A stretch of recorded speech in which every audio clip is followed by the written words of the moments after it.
जब आपने तेजस्वी यादव को जननायक बताया तो उसके बाद से ये भी चर्चा बहुत तेज है कि पप्पू यादव अपने बेटे के लिए टिकट चाहते हैं, इसीलिए इस बार उन्होंने ये तय किया कि वो तेजस्वी यादव को जननायक बताएंगे। अच्छा, एक बात बताइए, इतना नासमझ और जलील आदमी और इतना बेतुक आदमी जो लोग इस बात की कल्पना करते हैं। पप्पू यादव 7 बार निर्दलीय है और मेरे विरोध में लालू यादव जी हमेशा चुनाव लड़ने गए और आज तक जनता दल और आरजेडी को कभी भी पूर्णिया में 58,000 से ज़्यादा वोट नहीं मिली। इस बार 23,000 वोट मिले। तो जो पप्पू यादव हमेशा इंडिपेंडेंट चुनाव जीत रहा है, मेरे बेटे के टिकट के लिए हमको किसी की चमचागिरी और दलाली करना पड़े। नहीं, आप चाहते हैं कि आपके पुत्र जो है वो विधायक चुनाव लड़े? मेरी बात तो सुनिए, जनता जिसको बेटा मानता हो, कहता है ये गरीब यही लीडर है। पूरे बिहार में एक ही नारा लगता रहा, गरीब का मसीहा है, लीडर है, बेटा है, रियल। हर जात के लोग, राजपूत, ब्राह्मण, भूमिहार, हर जात के नौजवान कहता रियल लीडर यही है। अब आप समझिए, मैं उन लोगों को तरस आती है, गुस्सा नहीं आता, जो लोग ये कहते हैं कि पप्पू यादव का बेटा चुनाव लड़ेगा। भैया, मेरा बेटा दिल्ली आईपीएल खेल रहा है, दिल्ली सेंचुरी मारा है।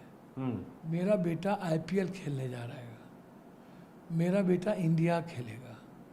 मेरे बेटे को राजनीति की भूख नहीं है। वो संघर्ष करेगा, मेरे तरह सेवा करेगा, तभी वो राजनीति करेगा। उसको मैं जानता हूँ। वो किसी के अनुकंपा पर मेरा बेटा और किसी के विरासत पर मेरा बेटा इस जन्म में चुनाव लड़ने नहीं आएगा। एक चर्चा चाहूँगा भी नहीं। मुझे गर्व होगा जिस दिन मुझको यह कहे ये सार्थक का पापा है। पप्पू यादव का बेटा सार्थक नहीं है, सार्थक का पापा।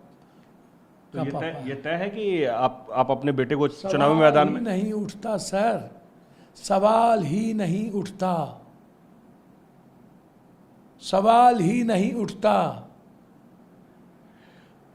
चलिए, आपने अच्छा किया कि बता दिया। इस पर बहुत तेज चर्चा है। एक चर्चा और हो रही है, खुलकर इस पर बात हो रही है कि पप्पू यादव की कृपा कहीं तो अटकी हुई है। वो बार बार दिल्ली आ रहे हैं, बार बार बिहार में कुछ दिन रुकते हैं, फिर वो दिल्ली चले जाते हैं। और दिल्ली वो जाते हैं तो वो किसी एक सियासी चीज़ों को नज़र में रखकर दिल्ली पहुंच रहे हैं। बिहार विधानसभा चुनाव उनके नज़र में है। वो कौन सी कृपा है, कहाँ वो कृपा अटकी हुई है? सर, मुझे तो सिर्फ राहुल गांधी जी और प्रियंका गांधी जी के अलावा किसी की कृपा की जरूरत नहीं है।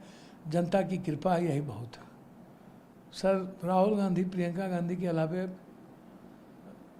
मेरे लिए 2 व्यक्ति जो बिल्कुल देश के हित की और उसके विचारों के साथ में हो, उन्हीं दोनों की ब्लेसिंग काफ़ी है।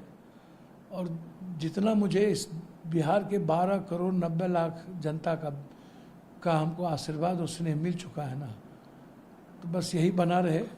इसके अलावा किसी की कृपा की जरूरत नहीं है। मुख्यमंत्री उम्मीदवार को लेकर भी खूब चर्चा है। राहुल गांधी ने भी कुछ नहीं कहा इस पर, उन्होंने भी बात को घुमाकर कह दिया। धर्म राहुल गांधी। आप मैं सीधा पूछ लेता हूं, आप तेजस्वी यादव को मुख्यमंत्री उम्मीदवार मानते हैं या नहीं मानते? जनता चुनाव जिताएगी हम लोगों को और विधायक तय कर लेगा कि मुख्यमंत्री कौन होगा। आप अभी पहले जैसे एनडीए गठबंधन कह रही है कि हमारे मुख्यमंत्री के उम्मीदवार नीतीश कुमार हैं। हमारे नहीं बोल रहे हैं। वो कह रहे हैं कि नीतीश कुमार लाडला है। वो कह रहे हैं कि नहीं, वो तो खुलकर कह रहे हैं। आप लोग कह रहे हैं कि नहीं, आप मानते हैं कि नहीं मानते? अमित शाह ने एक बार भी नहीं बोला मुख्यमंत्री के दावेदार। उन्होंने कहा कि अभी नहीं, वो चुनाव के बाद नेतृत्व में लड़ेंगे। तो गठबंधन का संयोजक तो तेजस्वी जी हैं ही। तो आप मानते हैं कि तेजस्वी यादव गठबंधन के संयोजक तो है ही? तो वो उम्मीदवार हैं, आप उम्मीदवार मान रहे हैं? संयोजक तो है ही। हाँ, संयोजक हैं। हाँ, बस संयोजक है तो हम लोग मिल करके तो कलेक्टिव। राहुल गांधी जी ने तो कह दिया है कि हम लोग बेहतर पारस्परिक रिश्तों के साथ हम लोग संयोजक के साथ आगे बढ़ रहे हैं। इस विधानसभा चुनाव में पप्पू यादव कितनी सीटों पर चुनाव लड़ना चाहते हैं? बहुत संक्षेप में जवाब दीजिए। बहुत क्लियर है। कांग्रेस जिस सीटों का चयन करेगी, हमसे जिन सीटों के बारे में कांग्रेस जानना चाहेगी, हम उस पर अपनी सलाह बेहतर तरीके से कांग्रेस कैसे अधिक से अधिक सीट जीते, मैं उस पर काम करूँगा।